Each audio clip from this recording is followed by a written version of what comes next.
मेरा नाम रमेश है। मेरी उम्र 23 साल है। मुझसे बड़ी 3 बहनें हैं। मैं 3 बहनों का इकलौता भाई हूँ।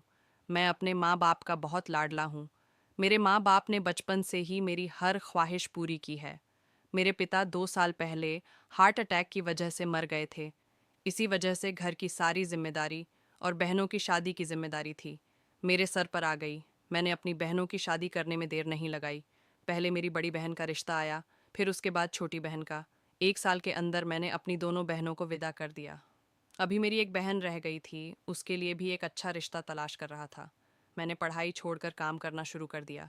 मेरी माँ भी मुझसे बहुत प्यार करती थी, मेरा बहुत ख्याल भी रखती थी। मैं जब माँ को कहता कि मैं शहर से बाहर चला जाता हूँ काम करने के लिए, तो उन्होंने मुझे भेजने से साफ इनकार कर दिया। मुझे नहीं मालूम था कि माँ मुझे घर से बाहर क्यों नहीं जाने देती थी। ये तो बचपन से ही था कि रात को माँ मुझे कहीं नहीं जाने देती थी। लेकिन जब मैं बड़ा हुआ तब भी माँ मुझे बहुत कम बाहर जाने देती थी। एक दिन मैंने यूं ही माँ से पूछा कि माँ, आपको क्या हो जाता है जब मैं बाहर जाता हूँ रात के वक्त? माँ मुझसे कहती कि बस एक वजह है जिसकी वजह से मैं तुम्हें घर से बाहर नहीं जाने देती। मैं तो माँ की बात सुनकर खामोश हो जाता था। अभी मेरी एक बहन और कुंवारी थी, मगर मेरी माँ अभी तक मेरी शादी नहीं करना चाहती थी। मैं कभी कभी सोचता हूँ कि माँओं को तो अपने बेटों की शादी का बड़ा शौक होता है, मगर मेरी माँ को तो अभी तक मेरी शादी की कोई फिक्र भी नहीं कहती। मैं तो बस माँ की इन पाबंदियों में फंस कर रह गया था। मैंने गहरी सांस ली। रात के वक्त मैं कमरे में बैठा हुआ था। अचानक ही मेरी तबीयत खराब लगने लगी। मुझे घबराहट होने लगी और बेचैनी भी होने लगी। ऐसा लग रहा था जैसे मेरा दम घुट रहा है। मैं कमरे से बाहर आ गया। माँ अभी तक जाग रही थी। पहले तो कभी माँ इतनी रात तक नहीं जगती थी, मगर आज ना जाने क्यों जाग रही थी। मैं आगे बढ़ के माँ के पास गया तो माँ मुझे देखते ही मेरी तरफ आकर परेशानी से पूछने लगी, रमेश, तुम ठीक तो हो? मैं हैरत से माँ को देखने लग गया। अभी मैंने माँ को कुछ भी नहीं बताया था कि मुझे कुछ हुआ है, तो फिर माँ को कैसे पता चल गया कि मैं ठीक नहीं हूँ? वो तो मेरे लिए परेशान ही गई।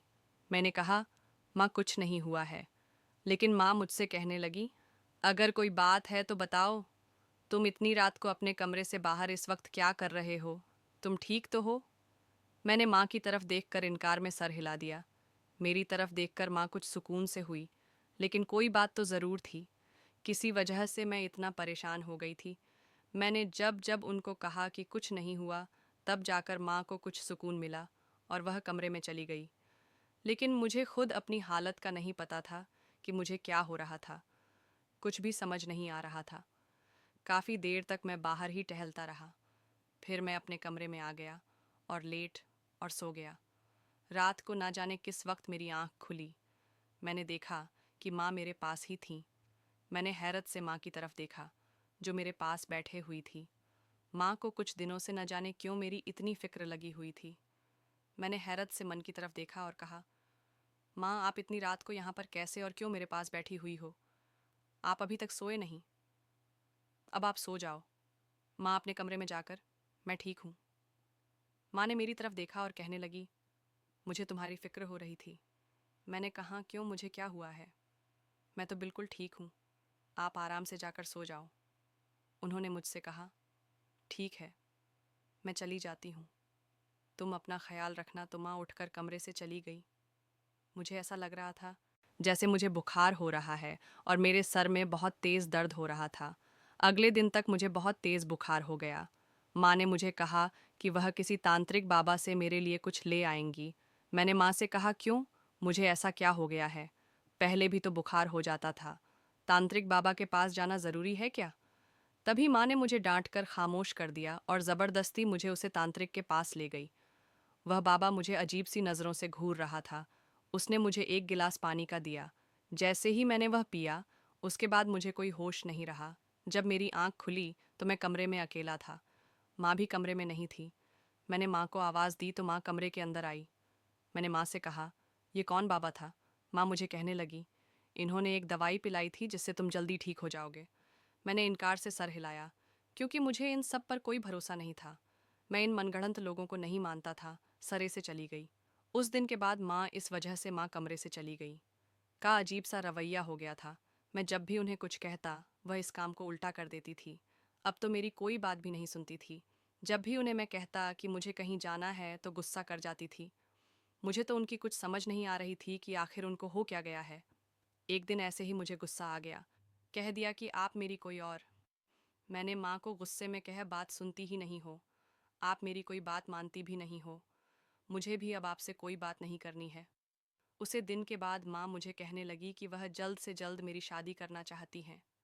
मैं तो उनकी यह बात सुनकर चौंक ही गया था कि कभी उन्होंने मेरी शादी का जिक्र तक नहीं किया था और अब वह मेरी शादी करने की बात कर रही है।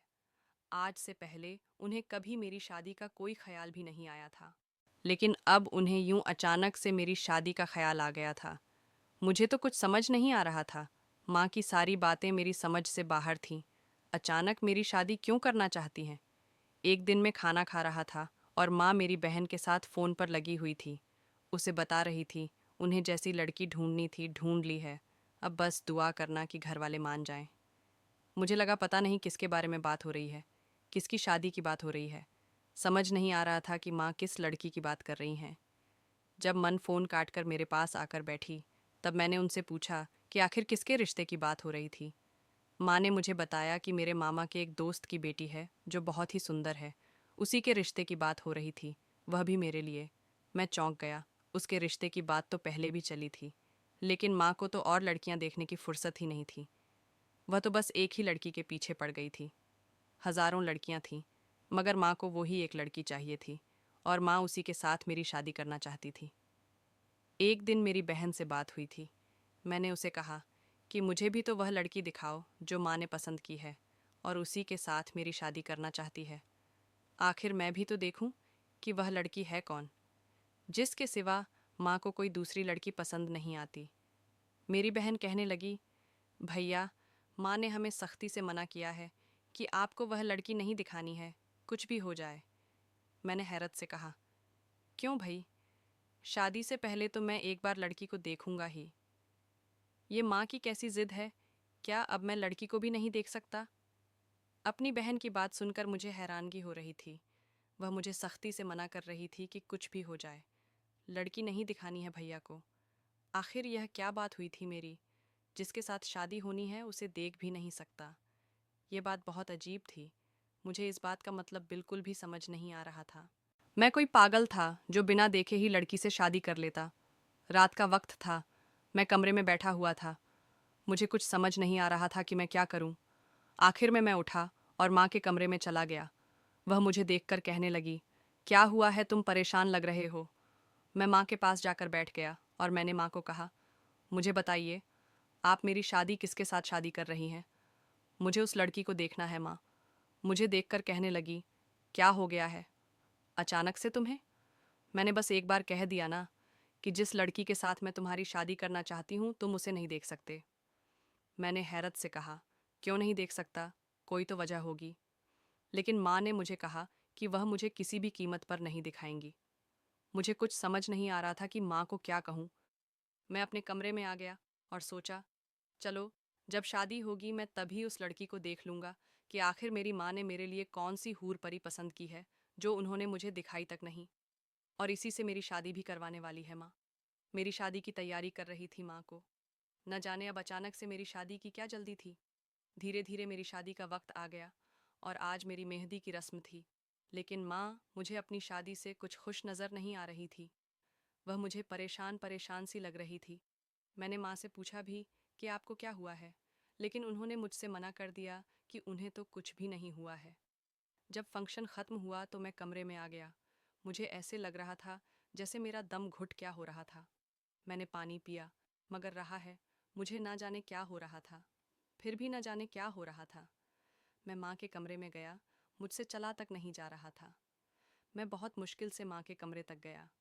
माँ मुझे देखकर हैरान हो गई थी और कहने लगी, क्या हुआ है, क्यों परेशान हो तुम? मैंने माँ को कहा, मुझे ना जाने क्या हो रहा है, मुझे कुछ समझ नहीं आ रहा कि मैं क्या करूँ। मेरी तबीयत कुछ ठीक नहीं लग रही। माँ मुझे परेशानी से पूछने लगी, क्या हुआ है, कुछ तो बताओ। मैं वहीं पर माँ के पास बैठ गया और गहरी सांस लेने लग गया। माँ मुझे कहने लगी, परेशान मत हो बेटा, कुछ नहीं होगा, माँ ने अलमारी में से मुझे कुछ बोतल निकाल कर दी और कहने लगी, ये पानी पी लो। मैंने माँ को हैरत से देखा और कहा, ये पानी किसने दिया है आपको? माँ ने कहा, ये तांत्रिक बाबा ने दिया है। माँ की बात सुनकर मैंने गुस्से में कहा, मुझे नहीं पीना। जब आप जानती हैं मुझे इन सब बातों पर यकीन नहीं तो मैं क्यों पीऊँ? तो फिर माँ मुझे कहने लगी, एक बार पी लो, कुछ नहीं होता। माँ की बात सुनकर मैंने पी लिया और माँ ने मुझे मेरे कमरे में भेज दिया। मैं कमरे में आ गया और वहाँ पर आकर लेट गया। अब मुझे कुछ सुकून मिल रहा था और मैं सो गया। फिर मेरी पूरी रात आँख नहीं खुली। सुबह के वक्त ही खुली। आज मेरी बारात थी और मेरा मूड भी काफ़ी फ्रेश पर सा लग रहा था। पहले तो मुझे थोड़ी कमज़ोरी सी लग रही थी, लेकिन बाद में सब ठीक हो गया। जब मैं कमरे से बाहर निकल तो माँ आंगन में ही बैठी थी। माँ मुझे कुछ परेशान लग रही थी। सुबह सुबह न जाने माँ किधर जा रही थी। मुझे तो कुछ समझ नहीं आ रहा था।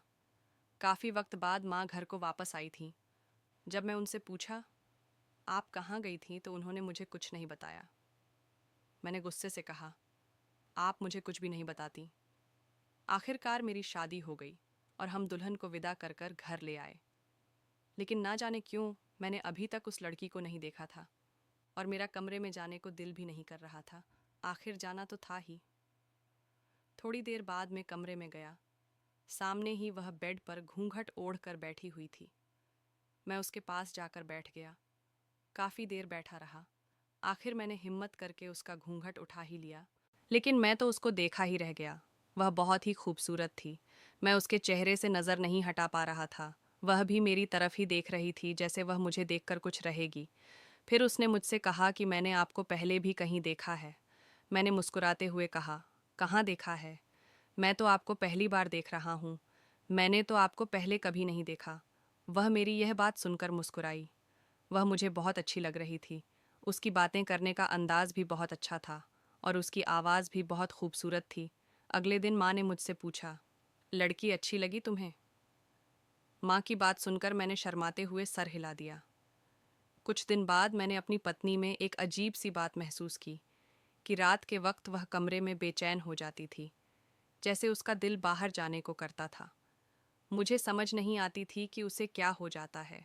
कभी कभी वो मुझसे कहती कि मेरा दिल घबरा रहा है, मैं बाहर जा रही हूँ। वह छत पर चली जाती थी। उसके जाने के बाद मैं अंदर ही बैठा रहता था। आज भी वह कमरे से बाहर थी। मैं मोबाइल यूज़ कर रहा था कि अचानक से मुझे उसकी चीख सुनाई दी और मैं घबरा गया। मैं एकदम से उठा और कमरे से बाहर गया। वह मुझे कहीं नज़र भी नहीं आ रही थी।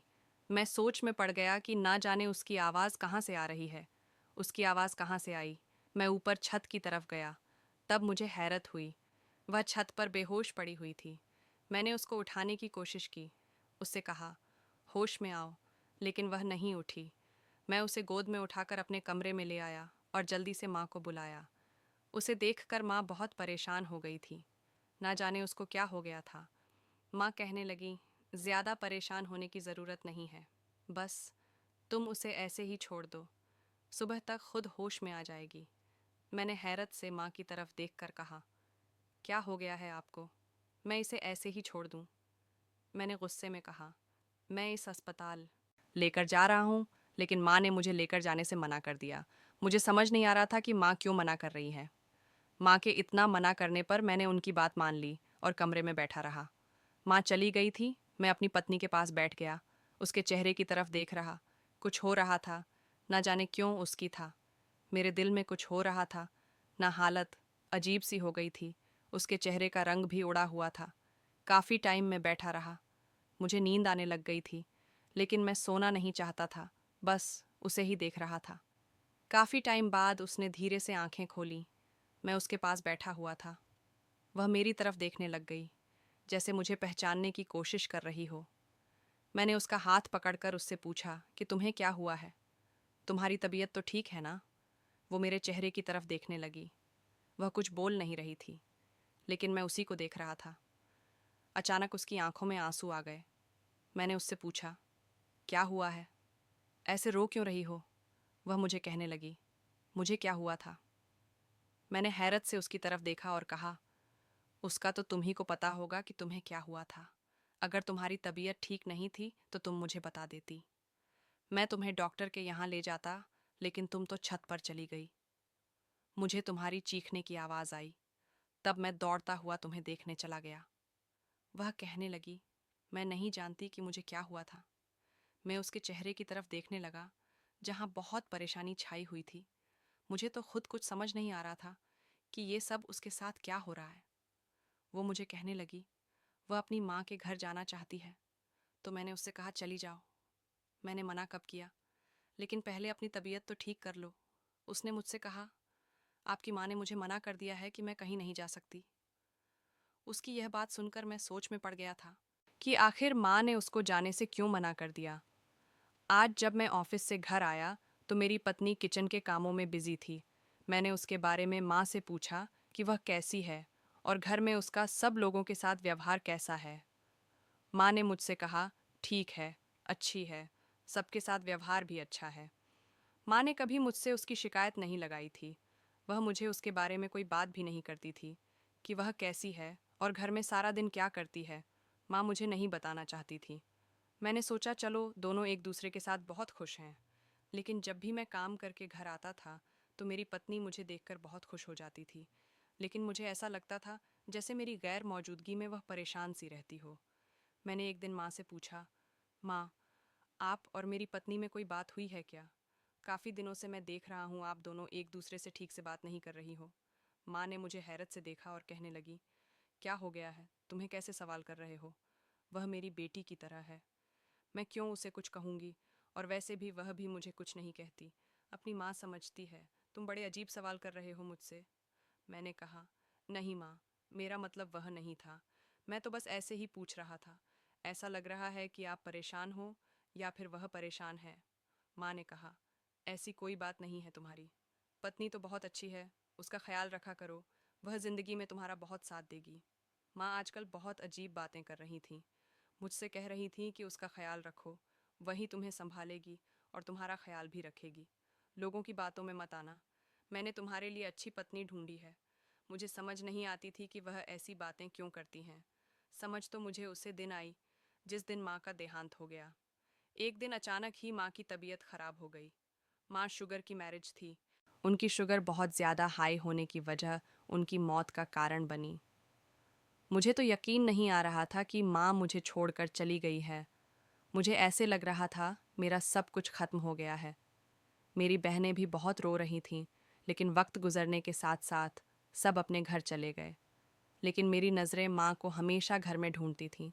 माँ जिस तरह से मुझ पर गुस्सा किया करती थी, मुझ पर प्यार किया करती थी, मेरी फ़िक्र किया करती थी, शायद ऐसी फ़िक्र और ऐसा प्यार मुझे कोई नहीं दे सकता था जैसा माँ करती थी। माँ के बिना मुझे घर काट खाने को दौड़ता था। मैं घर में माँ को ढूंढता, लेकिन वह मुझे कहीं नज़र नहीं आती। मैं माँ के गम में बहुत हो गया था। लेकिन जब कुछ दिनों बाद मैं माँ के गम से कुछ संभल पाया तो मुझे पता चला कि मुझसे ज़्यादा दुख तो मेरी पत्नी को है, मेरी माँ के मरने का। वह अक्सर खुद में ही खोई हुई रहती थी। मैं जब भी उसे पुकारता था वह न जाने कहाँ खोई हुई होती थी। आज भी वह कामों में इस कदर बिजी थी कि मैं उसे बहुत देर से आवाज़ दे रहा था, लेकिन वह मेरी आवाज़ ही नहीं सुन रही थी। मैं उसके करीब गया। मैंने उसके कंधे पर हाथ रखा तो वह एकदम से डर गई और मेरी तरफ देखने लग गई। मैंने उससे पूछा, इतना क्यों डर रही हो, क्या हुआ है? कोई भूत नहीं है, मैं हूँ। वह अपने इर्द गिर्द देखने लग गई। मैंने उससे पूछा, क्या हो गया? तुम इतनी परेशान क्यों हो रही हो? मैं ही हूँ, कोई और नहीं है यहाँ। उसने मेरी तरफ देखकर कहा, वह आपकी माँ ने। और यह कहकर वह चुप हो गई। मैंने हैरत से कहा, क्या हुआ मेरी माँ को? मैंने जब गुस्से में पूछा तो वह मेरी तरफ देखकर सर हिलाने लग गई। न जाने उसे क्या हुआ था। मैंने उससे कहा, मुझे खाना दो। मेरी बात सुनकर उसने फिर से सर हिला दिया। मुझे तो उसकी कहानी समझ नहीं आती थी। पता नहीं वह क्या कहना चाहती थी। पूछो तो बताती नहीं थी, और नहीं पूछो तो अपने आप में ही खोई रहती थी। कुछ दिन गुजर गए तो मुझे पता चला मेरी पत्नी माँ बनने वाली है। इस वक्त मेरी खुशी का तो ठिकाना ही नहीं था। खुश तो वह भी बहुत थी, लेकिन थोड़ी डरी हुई लग रही थी। रात के वक्त मेरी आंख खुली तो मेरी पत्नी कमरे में मौजूद नहीं थी। मैं उधर इधर उधर देखने लग गया, न जाने वह कहाँ चली गई थी। मैं उठ के कमरे से बाहर आया तो वह आंगन में बैठी हुई थी। मुझे हैरत हो रही थी, वह ऐसे आंगन में क्यों बैठी हुई थी? जब मैं उसके पास जाकर बैठा तो ऐसा लग रहा था जैसे वह कहीं से चलकर आ रही हो। उसकी सांस फूल रही थी, उसके चेहरे पर पसीना था। मुझे हैरत हो रही थी। वह इतनी रात को कहाँ गई थी? उसने एक चादर भी ओढ़ रखी थी। मैंने उससे पूछा, तुम कहाँ गई थी? तुम्हारी सांस क्यों फुला रही है? वह मुझे देखकर कहने लगी, मैं तो कहीं भी नहीं गई थी। मैंने कहा, फिर यह सब क्या हो रहा है तुम्हें? तुमने काली चादर क्यों ओढ़ रखी है और तुम्हारी सांस भी क्यों फूल रही है? इससे साफ पता चल रहा है कि तुम कहीं गई हुई थी। वो कहने लगी, नहीं, मैं कहीं नहीं गई थी। मुझे कहाँ जाना था? मैं कहीं भी नहीं गई थी, ना ही मुझे कुछ पता है। मैं तो बस ऐसे ही कमरे से बाहर आकर बस बैठ गई। कमरे में मेरा दम घुट रहा था और दिल भी घबरा रहा था, और अभी सर्दी लग रही है। इसी वजह से मैंने यह चादर ओढ़ रखी है। उसकी बात सुनकर मैं तो हैरत में चला गया, लेकिन उसे इतनी गर्मी में ठंड क्यों लग रही थी? यह बात मुझे कुछ बहुत अजीब लग रही थी। मैं उसे कमरे में लेकर आ गया, उसके चेहरे की तरफ देखने लगा। वह बहुत घबराई हुई लग रही थी। मैंने उसका हाथ पकड़ा तो उसके हाथ बिल्कुल ठंडे पड़े थे। मैंने उसको फिर पानी दिया। वह पानी पीकर सो गई। मैं कमरे से बाहर आ गया और उसके बारे में सोचने लग गया। जब से मुझे उसके बारे में पता चला था कि वह माँ बनने वाली है, उसके बाद से वह बहुत अजीब हो गई थी। मुझसे दूर दूर भी रहा करती थी। मुझे कभी कभी ऐसा लगता था जैसे वह मुझसे दूर ही रहना चाहती है। शायद वह मेरे पास नहीं रहना चाहती। मेरी तो कुछ समझ नहीं आ रहा था कि मैं इसका क्या करूं। लेकिन मुझे उससे मोहब्बत हो गई थी। मैं उस पर गुस्सा भी नहीं करना चाहता था, नहीं उससे कोई बात बोल पाता था। मुझे बहुत बुरा लगता था जब मैं उसे डांटता था या फिर उसे कुछ कहता। कुछ देर बाद जब मैं कमरे में गया तो मुझे ये देखकर हैरत हुई कि वह अपने ऊपर पानी डाल रही थी। मैंने गुस्से में कहा कि क्या कर रही हो? पागल हो गई हो क्या? वो अपने ऊपर ठंडा पानी न जाने क्यों डाल रही थी। वो मुझे कहने लग गई, मुझे बहुत गर्मी लग रही थी तो इसीलिए मैं यह पानी डाल रही हूँ। मैंने उसे पानी डालने से मना किया, लेकिन वह तो अपने ऊपर पानी लगातार ही डाले जा रही थी। मैंने गुस्से में कहा, रुक जाओ पागल लड़की, ये क्या पागलपन है, बंद करो। ये सब उसने सारा पानी अपने ऊपर डाल लिया। मैं तो कमरे का बुरा हाल होता देख रहा था। वह गहरी सांस लेने लग गई।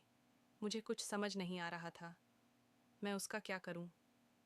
मैं उसकी बाजू पकड़कर दूसरे कमरे में ले आया और उसे कहा, बैठो यहाँ बैठकर आराम करो। इतनी रात को न जाने क्या पागलपन तुम्हें सूझ रहा है। उसके बाद मैंने उससे कहा, जाओ जाकर अपने कपड़े चेंज करो। और हम दूसरे कमरे में जाकर सो गए। सुबह हुई तो मेरी पत्नी किचन में खड़ी नाश्ता बना रही थी। मैं उसकी तरफ देख ही रहा था। वह बहुत संजीदगी से अपने काम में मग्न थी। मैंने एकदम से उसे बुलाया तो डर गई और अचानक ही कुर्सी पर बैठ गई। मुझे हैरत हुई। मैंने इतनी ऊंची आवाज़ में भी उसे नहीं बुलाया था कि वह इतना डर गई।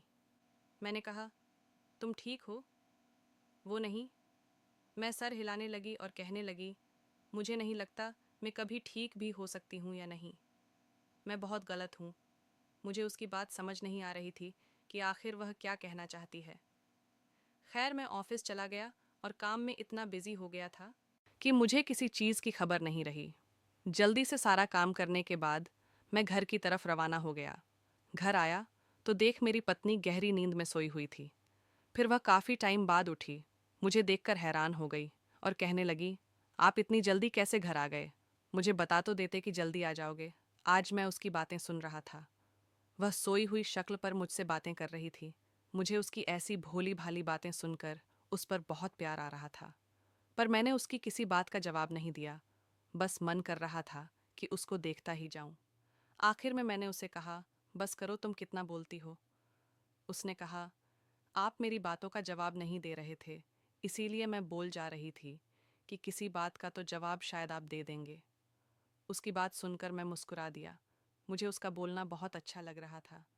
लेकिन आज की रात फिर उसने वही किया जैसा वह हर रात करती थी। ठंडा पानी अपने ऊपर डालने लग गई और कहने लगी, मुझे बहुत गर्मी लग रही है। मैंने हैरत से उसकी तरफ देखा और कहा, चलो मैं तुम्हें डॉक्टर के पास लेकर जाता हूँ। मेरी बात सुनकर वो एकदम से घबरा गई और मुझे कहने लगी, नहीं, मुझे डॉक्टर के पास नहीं जाना। मैंने उसकी तरफ देखकर कहा, क्या हो गया है? डॉक्टर के पास जाएंगे तो डॉक्टर बताएगा ना। आखिर तुम्हारी तबीयत क्यों ठीक नहीं रहती? तुम्हें इतनी गर्मी क्यों सताती है? लेकिन वह तो जाने के लिए तैयार ही नहीं थी, बहुत घबरा रही थी। मैं उसे बाहर से कमरे में लेकर आया। उसकी हालत बहुत बुरी हो रही थी।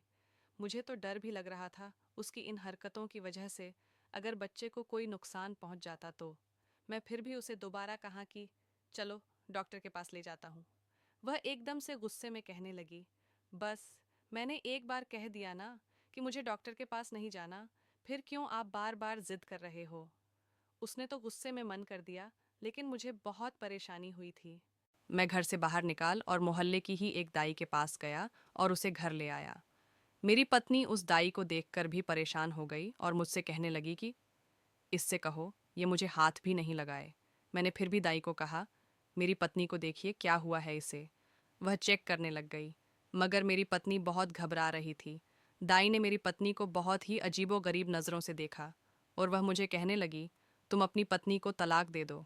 मैं उस दाई की बातें सुनकर गुस्से में आ गया था। उस जाहिल अनपढ़ दाई की बातें सुनकर मेरी पत्नी की एकदम से आंखें फटी की फटी रह गईं। वह कहने लगी, नहीं ऐसा नहीं हो सकता, ये तुम कैसी बातें कर रही हो, और घबराकर खूब रोने लगी। मैंने अपनी पत्नी को चुप कराया। उस दाई की बातें सुनकर मेरे तन बदन में आग लग गई। मैंने उसे बहुत बातें सुनाई और कहा, गलती हो गई जो आपको घर में लेकर आ गया। जाइए, आज के बाद इस घर में मत आना। मैंने गुस्से में दाई को भेज दिया और उसे बहुत सारी बातें भी सुनाई। मेरी पत्नी उस दिन मेरे साथ चिपक गई और रोती हुई मुझे कहने लगी, आप कभी भी मुझे मत छोड़ना। मैं हैरत से उसकी तरफ देख रहा था। वह बुरी तरह से कांप रही थी। मैंने उसे कहा, कुछ नहीं होता, मैं पास हूं ना तुम्हारे। मैं भला तुम्हें कैसे छोड़ सकता हूँ। मैंने उसके आंसू साफ किए। ना जाने वो क्यों इतनी डर गई थी कि उसके हाथ भी कांप रहे थे। मैंने प्यार से उससे कहा, कुछ नहीं हुआ, मैं तुम्हारे पास ही हूँ। आज के बाद किसी भी दाई को घर लेकर नहीं आऊँगा। अब वो मुझे कुछ सुकून से लग रही थी। उसे तो मैं सुकून दिला दिया था, लेकिन मुझे खुद बहुत ही ज़्यादा अजीब लग रहा था। उस दाई का इस तरह से कहना, आखिर वह क्या चाहती थी, उसका क्या मतलब था। उसने ऐसा भी क्या देख मेरी पत्नी में जो ऐसी बात कही। उसकी बात सुनकर मुझे अब परेशानी होने लग गई थी। मुझे कुछ भी समझ नहीं आ रहा था कि अब मैं क्या करूं और क्या ना करूं। मैं कभी अपनी पत्नी को डॉक्टर के पास ले जाने को कहता हूं तो उस पर भी वो मुझसे गुस्सा करती है। कहती है उसे कहीं भी नहीं जाना। लेकिन न जाने क्यों वह कहीं भी नहीं जाना चाह रही थी। कोई तो वजह थी जो वह किसी डॉक्टर के पास भी नहीं जा रही थी। कुछ दिन बाद जब वो उस बात को भूल गई तो मैंने उससे कहा, चलो आज हम कहीं बाहर घूमने चलते हैं। वह तो बाहर जाने के लिए भी नहीं मान रही थी। मैंने उसे बड़ी मुश्किल से मनाया और उसे लेकर बाहर आ गया। थोड़ी देर बाद मैं उसे बातों बातों में बहने से अस्पताल तक ले गया। अस्पताल देखते ही वह बहुत घबरा गई थी और मुझे कहने लगी, आप मुझे अस्पताल क्यों लेकर आए हैं? मुझे तो घर जाना है। मैंने गुस्से में कहा, अब तो तुम्हें अस्पताल ही जाना होगा मेरे साथ। मैं उसे अस्पताल के अंदर ले आया और डॉक्टर को उसके बारे में सब बता दिया। डॉक्टर मेरी पत्नी को अजीबोगरीब नज़रों से देख रहे थे। जब डॉक्टर रूम से बाहर आए और मुझे देखकर कहने लगे, क्या यह आपकी पत्नी है? मैंने सीरियस होकर उनकी तरफ देखकर कहा, जी मैं लाया हूँ तो मेरी ही पत्नी होंगी। वह मुझे कहने लगे कि आपकी पत्नी का यह इलाज नहीं है, इनका तो कोई और ही इलाज है। लेकिन बाकी बातें मेरे दिमाग में बैठ गई थीं। मेरी पत्नी मुझसे पूछने लगी, क्या हुआ है, डॉक्टर ने क्या कहा है? मगर मैंने अपनी पत्नी से झूठ कहा। नहीं, उन्होंने तो मुझे कुछ भी नहीं बताया। बस इतना कह रहे थे कि आपकी पत्नी काफ़ी कमज़ोर है, इनका ख्याल रखा करो। वह मुझे देखे जा रही थी और कहने लगी, आप झूठ क्यों बोल रहे हो? उसकी बात सुनकर मैंने कहा, नहीं, ऐसा कुछ नहीं है। फिर हम लोग घर आ गए, लेकिन फिर से उसने वही काम किया। मुझे आज गुस्सा आ गया था। मैं पानी उठाकर फेंकने लग गया। तो ये देखकर मुझे बहुत हैरत हुई, जैसे पानी में किसी बूढ़े शख्स के बाल हों। मैं हैरत से वह पानी देखने लगा। वह डरते हुए मेरी तरफ देख रही थी। मैंने उसका बाजू पकड़ा और गुस्से में उसे पकड़कर कमरे में लाया और बेड पर फेंकने वाले अंदाज में बिठाया। वह डरती हुई मुझे देखने लग गई। मैंने गहरी सांस ली और उससे कहा, मेरी तरफ देखो और बताओ, तुम्हारे दिमाग में क्या चल रहा है? मैंने गुस्से में कहा। उसने एकदम से मेरा बाजू पकड़ लिया और रोने लग गई। मैंने गुस्से में कहा, मुझे बताओ। वह कहने लगी, आपकी माँ ने मना किया था। मैंने हैरत से कहा, क्या मतलब, क्या मना किया था माँ ने तुम्हें? माँ तो अब इस दुनिया से चली गई है। वह मुझसे कहने लगी, मैं सब बताती हूँ। जैसे आप हैं मैं भी वैसे ही हूँ। मैंने हैरत से कहा, क्या मतलब? मैं कुछ नहीं समझा। मैं कैसा हूँ? वह मुझे कहने लगी, आप एक तांत्रिक का इलाज करने के बाद पैदा हुए थे। मैं भी उन्हीं के इलाज से पैदा हुई थी। आपकी माँ उस तांत्रिक के पास जाकर अपना इलाज करवाया करती थी। आप भी अक्सर रातों को ऐसे ही डरा करते थे जैसे मैं डरती हूँ। उस तांत्रिक बाबा ने कहा था कि आपकी माँ को आप जैसी लड़की से ही आपकी शादी करनी होगी, और यही वजह थी जो आपकी माँ ने आपकी शादी मुझसे करवाई। शादी से पहले जैसे आपकी तबीयत खराब रहती थी, वैसे ही तबीयत मेरी भी खराब रहती है। हम दोनों की हालत एक जैसी ही है। जब हमारी शादी हुई थी तब आपकी माँ ने मुझसे कहा था कि जिंदगी में कुछ भी हो जाए, कोई भी अच्छी खबर हो या बुरी हो, उस तांत्रिक के पास ज़रूर जाना। उस बाबा ने मुझसे कहा था, उन्होंने मुझसे कहा, अगर तुम किसी दाई के पास जाओगी या डॉक्टर के पास जाओगी तो वह तुम्हें गलत ही समझेंगे। इसी वजह से 9 महीने से पहले किसी के पास मत जाना। मैंने अपनी पत्नी की बातें सुनी और गहरी सांस भरी। अब मुझे माँ की बातों की भी और उनके रवैया की भी समझ आ रही थी कि वह मुझे क्यों उस बोतल का पानी पिलाया करती थी। उसने मुझे बताया कि यह पानी भी उन्होंने ही उसको डालने के लिए कहा था। वह बताते हुए बहुत रोने लग गई थी। मैंने उसे अपने सीने से लगा लिया और कहा, रोना बंद करो। सॉरी, मैं तुम्हें गलत समझ बैठा था। वह बुरी तरह से रोए जा रही थी। मैंने उसके आंसू साफ किए और फिर से सॉरी कहा। वह मुझे कहने लगी, आप भी अपनी जगह पर बिल्कुल ठीक थे। आपकी जगह और कोई भी होता तो मुझे पागल ही समझता। मुझे लगा था कि आपकी माँ ने आपको यह सब बता दिया होगा। इसी वजह से मैं आपको कुछ बताना नहीं चाह रही थी। मैंने उससे कहा, चलो, अब सब कुछ बता दिया है ना, अब कभी तुम पर शक नहीं करूँगा। उसके बाद मैं उसका बहुत ख्याल रखता था। फिर हमारे घर एक बहुत प्यारी सी बेटी ने जन्म लिया और हम अपनी ज़िंदगी में बहुत खुश हैं। दोस्तों, उम्मीद करती हूँ आपको हमारी कहानी पसंद आई होगी। कहानी पसंद आई है तो वीडियो को लाइक करें, चैनल पर नए हैं तो चैनल को सब्सक्राइब करें, और हाँ, नोटिफिकेशन बेल को ज़रूर दबाएं ताकि अगली अपडेट सबसे पहले आपको मिले।